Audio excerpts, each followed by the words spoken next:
நான் தான் உங்க டிடிஎஃப் வாசன். டிடிஎஃப் வாசன்டா ஸ்டிக் அடிக்க போறான். இல்ல வீலிங் அடிக்கிற மாதிரிங்க.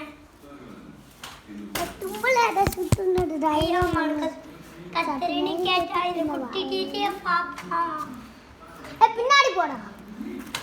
பின்னாடி போ ஆன் பண்ணவே இல்ல. இரு நான் வந்து ஸ்கிட் அடிக்கிறேன். எடுத்துக்கோ. இப்படி இப்படி. குளி நல்லா மைங்கறோம். கீழ வையே. நான் ஸ்கிட் அடிக்கணும்.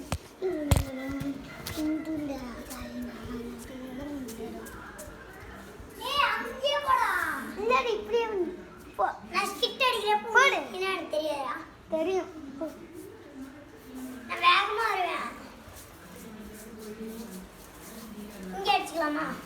ஹே சரி பண்ணிட்டீங்களா? இல்லடா கிட்ட போறீங்க. உருட்டேடா. இந்தா பண்ணி என்னைய வீடியோ